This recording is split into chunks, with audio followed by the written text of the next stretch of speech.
چاہے وہ حلال ہی کیوں نہ ہو، بذات خود وہ حلال ہی کیوں نہ ہو۔ اور اسی ضمن میں ایک واقعہ سنانا چاہتا ہوں۔ حضرت آدم علیہ السلام نے جنت میں کیا کھایا تھا؟ میں پوچھنا چاہتا ہوں کیا کھایا تھا جنت میں؟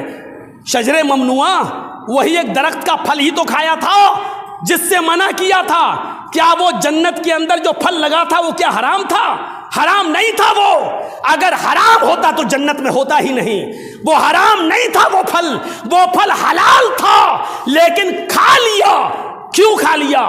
حرام کھایا تھا۔ کیوں کھایا تھا؟ کیونکہ اللہ نے کہا تھا کہ تم اس درخت کے قریب نہیں جاؤ گے، اس کا پھل نہیں کھا سکتے ہو۔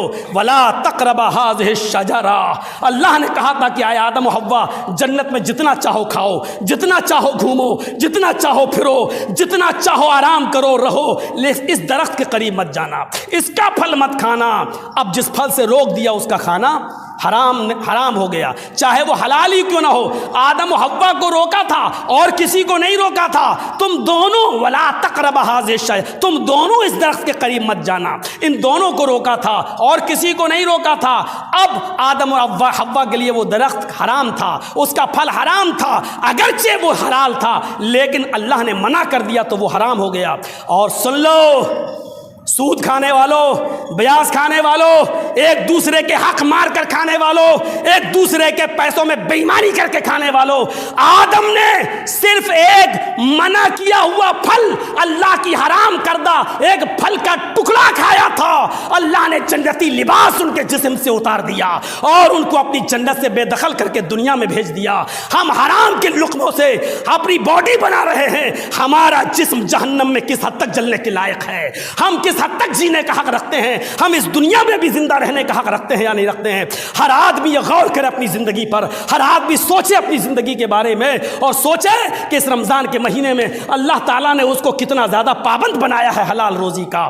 حضرت آدم نے اس پھل کو کھایا جو حلال تھا، لیکن اللہ نے منع کیا تھا کہ تم اس درخت کے قریب نہ جانا، اور وہ انہوں نے وہی پھل کھایا۔ اللہ نے ان کو جنت سے نکالا، ان کے کپڑے بھی اتار دیے۔ اب آپ اس لائق نہیں کہ جنت کا کپڑا آپ کے جسم پر رہے، اتار دیا گیا۔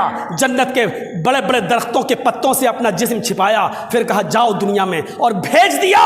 دنیا میں آنے کے بعد انہوں نے اپنی خطا کا اقرار کیا، ربنا ظلمنا انفسنا وان لم تغفر لنا وترحمنا لنکونن من الخاسرین۔ اس اقرار جرم کے بعد، اس اقرار خطا کے بعد اللہ نے صرف ان کی خطا معاف کی ہے، لیکن ان کو کھویا ہوا مقام جنت دوبارہ نہیں دیا ہے۔ ذرا سوچو، اور اس کا کفارہ ادا کرنے کے لیے اس دنیا میں اور ان کی اولاد کو بھی یہ حکم دے دیا ہے کہ اب قیامت کی صبح تک تمہیں ہمارے رب، ہماری اور ہمارے رسول کی فرما برداری کر کے اپنے آپ کو ثابت کرنا ہوگا کہ تم جنت کے لائق ہو یا نہیں ہو۔ میرے بھائیوں، کھویا ہوا مقام پھر بھی نہیں ملا، خطا معاف ہوئی ہے، جرم معاف ہوا ہے، لیکن کھویا ہوا مقام پھر بھی نہیں ملا۔ توبہ کرو اور گڑ گڑاؤ۔ ہر آدمی اپنے کاروبار پر غور کرے، ہر آدمی اپنے بزنس پر غور کرے، ہر آدمی اپنے سرکاری بینکوں میں ملازم ہو تو بینکوں کی کمائی کیسی ہے، جھوٹ بول کر تو نہیں کما رہا، اس پر غور کرے۔ اپنے بزنس، کوئی موبائل کی دکان، کوئی کپڑے کی دکان، وہ غور کرے کہ وہ کتنا جھوٹ بول رہا ہے اور کتنا حلال رزق کما رہا ہے، اور ایک لقمہ بھی اگر وہ کھا رہا ہے۔ حضرت آدم علیہ السلام تو نبی تھے، پیغمبر تھے، اللہ تعالیٰ نے ان کو اپنی قدرت کاملہ سے حوا کی، آدم علیہ السلام کی پسلی سے حوا کو پیدا کیا اور آدم علیہ السلام کو بنا کر اس پہ روح ڈالی۔